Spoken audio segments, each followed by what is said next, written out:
8 de la mañana, 52 minutos. Nos metemos en temas de actualidad. Hablamos de economía para conocer cómo cierra el año, cómo están los bolsillos de los uruguayos y también qué se prevé en materia de economía para el 2023. Todo esto lo vamos a conversar con el economista Nicolás Sichevsky, gerente de la consultora CPA Ferrer. Bienvenido. ¿Qué tal? Buenos días, ¿cómo Buen están? día. Gracias por la invitación. Bueno, Nicolás, a nivel general, ¿qué balance se hace del desempeño de la economía uruguaya en este año? Un año muy particular, lo hemos analizado contigo, todo lo que ha pasado luego de la pandemia, etcétera. ¿Cómo cierra el 2022? Bueno, creo que vamos a cerrar un año en términos generales e históricos para la economía bueno, en términos por lo menos promedio. Vamos a terminar creciendo cerca del 5,5%, 6% en ese entorno, que es bastante más de lo que se esperaba hace un año atrás. Detrás de ese número, básicamente lo que hay es un rebote de, cuando nos comparamos contra 2021, un rebote de algunas actividades que habían estado afectadas por la pandemia y un impulso adicional, en particular en el primer semestre, vinculado al sector agroexportador por los altos precios de las materias primas. ¿Qué influencia tuvo, por ejemplo, la planta de UPM en ese crecimiento? Bueno, la planta de UPM ya había comenzado a tener efecto en el 2021 también, sobre todo en el sector de la construcción.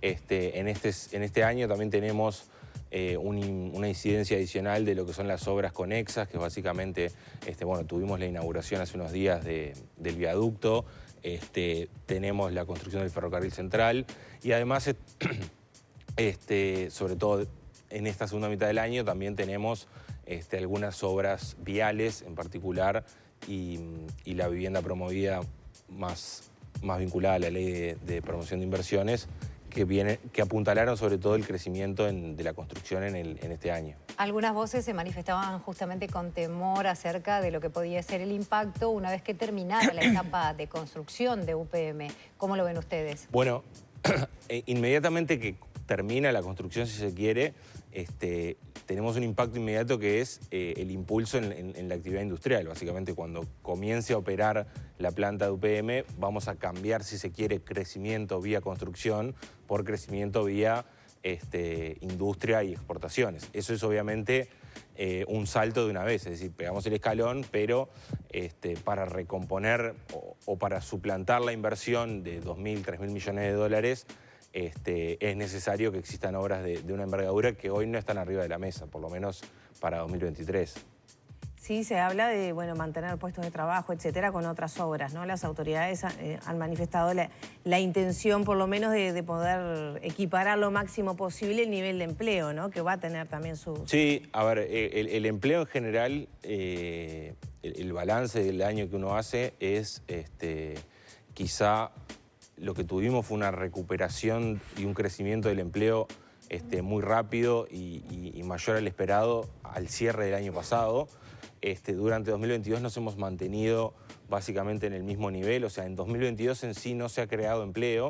Lo que sucede es que cuando miremos el promedio del año 2022 contra el promedio del año 2021, va a haber sí 30.000, 35.000 puestos más de trabajo, en particular porque el primer semestre de 2021 fue muy malo por la pandemia.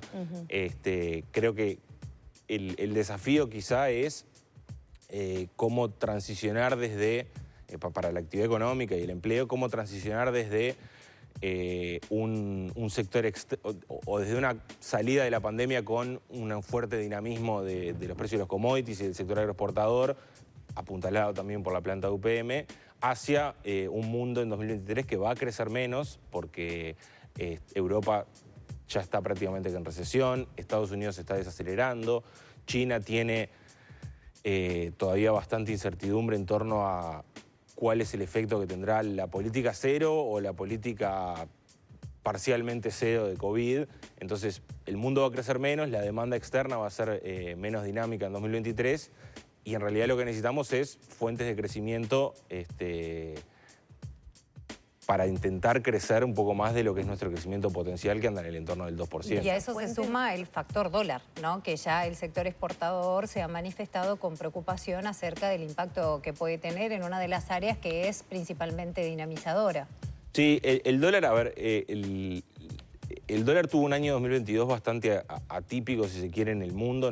Muchas veces nosotros estamos acostumbrados a que el dólar es algo que le pasa a Uruguay y si está a 40, 41 es por temas de Uruguay y en realidad pesa lo que hace Uruguay, pero en el fondo el dólar es una moneda que no solo depende de lo que pasa en Estados Unidos, sino en el resto del mundo. Y el dólar tuvo, sobre todo, tuvo un primer semestre caracterizado por la guerra en Ucrania y el fuerte aumento en los precios. Eso disparó el dólar a nivel global, sobre todo contra los países emergentes de Europa y los países avanzados. El dólar se fortaleció, pero no fue lo que sucedió con los países exportadores de commodities, básicamente porque, como sucedió en Uruguay, tuvimos un primer trimestre hasta abril, mayo, en donde los precios de los commodities plancharon el dólar. Quizá después sí la dinámica fue un poco diferente porque el contexto global giró hacia, bueno, la inflación es un problema en serio en Estados Unidos. La Reserva Federal comenzó a subir fuertemente las tasas para combatir la inflación y eso fortaleció el dólar, ya no a nivel de países avanzados, sino también de países de Sudamérica. Ahí es donde quizá Uruguay perdió un poco el escalón, posiblemente por factores sobre los cuales no podemos tener una incidencia, como es la estabilidad que tiene hoy en día Uruguay, el tamaño chico del mercado, hacen que una buena cosecha de soja te cambie el mercado financiero local y te tire abajo el dólar.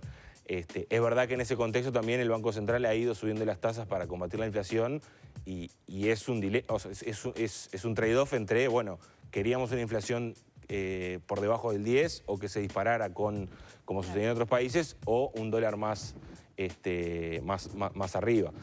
En definitiva, creo que en los últimos meses lo que cambió también fue que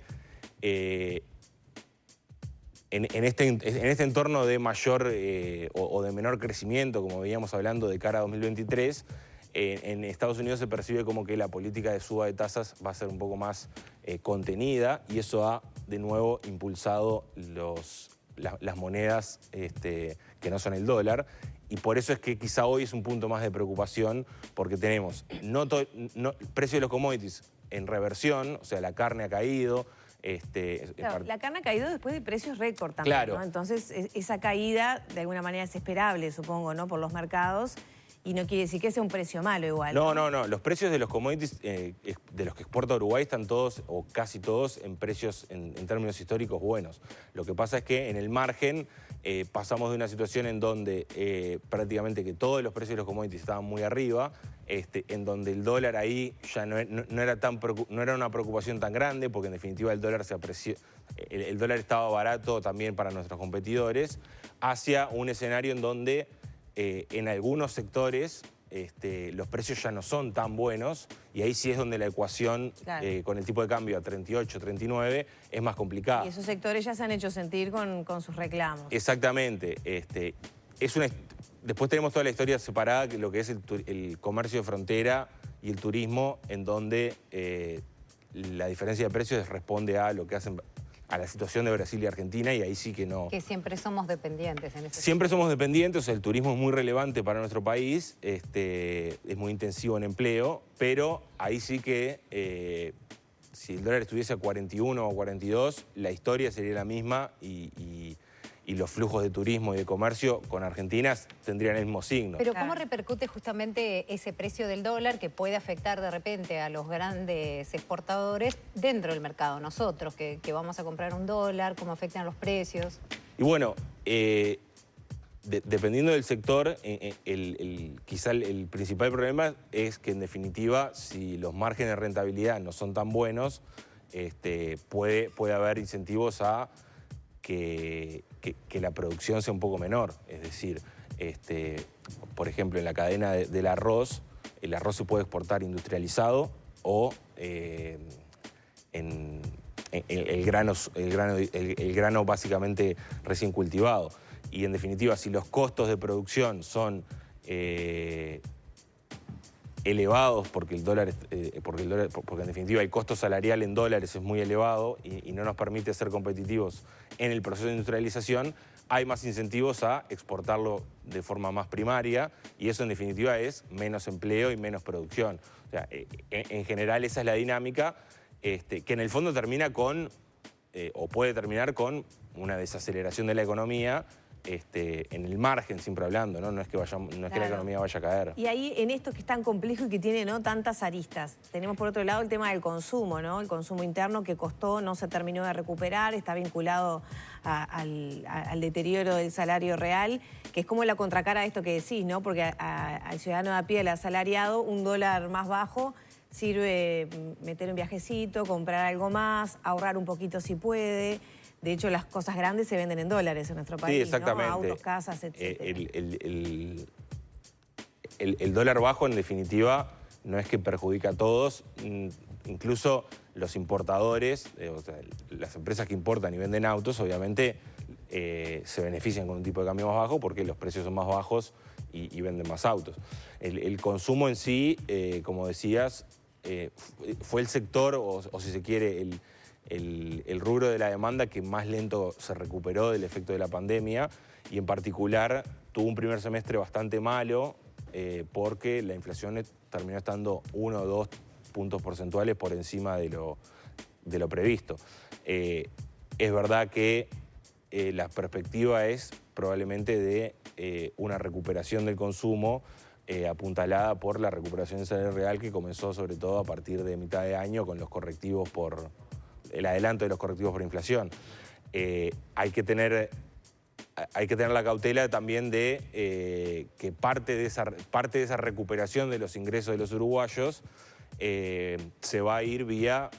Inflación. No, vía consumo en el exterior. Claro. Es decir, en definitiva, el aumento en el ingreso, si se va para viajes a Argentina o si se va hacia compras del otro lado de la frontera. Y que cada vez es un fenómeno que está impactando más, sí, más allá de las medidas que se toman. Sí, es que en definitiva la diferencia de precios hace que, en primer lugar, en la frontera prácticamente que todo se vuelva transable. Es decir, nosotros solemos separar los bienes entre transables, que son los que se pueden comerciar con el resto del mundo, y los no transables.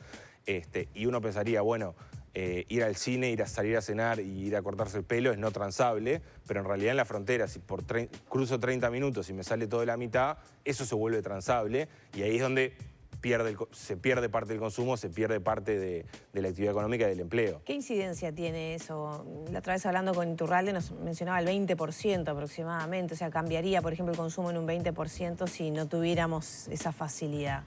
Bueno, o sea, ¿qué incidencia tiene? Porque yo pienso mucha gente que... O sea, capaz que uno mide con la vara de uno que va, tiene auto, pero no todo el mundo lo hace. O sea, capaz... No, a ver, ahí hay dos situaciones que gana 30.000 pesos, no sé si va a Argentina a comprar... Por eso ahí hay dos situaciones. Uno, el que vive en la frontera mismo, que en realidad, como vos decís, el que gana 30.000 pesos, hasta más le conviene cruzar y comprar los bienes que consume diariamente, no por ocio, sino porque directamente, bueno, compro la pasta de dientes. Claro, pero ese es un tema que ha estado siempre para la gente que vive ahí, claro, pero con la variación de los tipos de cambio. Claro, hoy se ve exacerbado porque en definitiva una cosa es cruzar día por medio cuando la diferencia es 20, 30% y cuando es 100%, o sea, en el fondo sale la mitad hoy en día. Y la otra es quizás sí más hacia los viajes por ocio hacia Argentina, pero que en definitiva, con la diferencia actual de precios, termina siendo mucho más, o por lo menos se empareja lo que es irme un fin de semana a la Costa de Oro o a Colonia o a las termas, termina siendo mucho más barato ir a Buenos Aires. Y ahí es donde perdemos ingreso de divisas por turismo. O sea, tenemos el dato del tercer trimestre, o sea, entre julio y septiembre, y fue de los peores datos en términos de cuánto ingresó por turismo y cuánto salió desde 2013, 2014, cuando había... Eso te quería preguntar. ¿Qué se espera, qué lectura hacen de lo que puede pasar en la temporada de turismo, que todos sabemos que es un factor importantísimo en Uruguay y que se vuelca al resto del año? Sí, a ver, creo que la temporada, si se quiere, de verano, que es la que más ingreso de divisas genera en Uruguay, no necesariamente va a ser tan mala en algunas partes del país, Punta del Este típicamente. Sí es probable que áreas más vinculadas a el turismo interno o al turismo de Brasil o al turismo, si se quiere, no de lujo. Argentina. Exactamente, clase media argentina, gente del sur de Brasil. Ahí sí probablemente tengamos un dinamismo menor a lo que teníamos en 2019, que ya era un año más bien malo en términos históricos. El problema, o si se quiere la preocupación, creo que sigue estando en el resto del año, porque en el resto del año es donde en general no cambia mucho el turismo y el receptivo, porque somos un país de turismo de verano más bien, y es donde justamente la gente cruza a Buenos Aires, la gente se va en turismo a Brasil, o sea, ese es el gran problema, creo, de la balanza turística, no tanto si la primera quincena de enero es buena o no. Nicolás, y ya pensando en bondades y desafíos del año que viene, con estas perspectivas de que el crecimiento va a minorar, que hay compromisos de recuperación del salario real, está el tema del desafío del empleo, ¿cómo vendrá el 2023? Bueno, creo que va a ser un 2023 en cierta forma más parecido al segundo semestre de este año que al primero. Esto es un 2023 con cierta recuperación del salario real. Eso está comprometido por lo menos hasta mitad de año que viene, cuando se negocien nuevamente los consejos de salarios, con el compromiso de recuperar lo perdido por la pandemia. Va a estar más apoyado en el consumo y el crecimiento, pero vamos a tener una demanda del exterior más parecida a lo que fue este segundo semestre, con precios más moderados, pero todavía buenos históricamente, y eso nos va a hacer tender a crecer más en torno a nuestro potencial, que es de un 2,5% en el año. Y por último, vamos a seguir teniendo este escenario de que Argentina y Brasil están baratos respecto a nosotros, y eso nos va a seguir siendo una piedra en el zapato para el turismo y el comercio en particular. Al día de hoy, ¿qué tanto, si está medido, sigue afectando el factor pandemia y va a seguir afectando en 2023? Y a priori uno pensaría que hoy en día no hay ninguna afectación más allá de algún gasto particular del fondo COVID, por ejemplo, para compra de vacunas o seguros de salud cuando uno está en COVID, eso todavía está en la práctica, pero no parece haber impactos en la actividad económica en Uruguay por la actividad por temas vinculados directamente a la pandemia.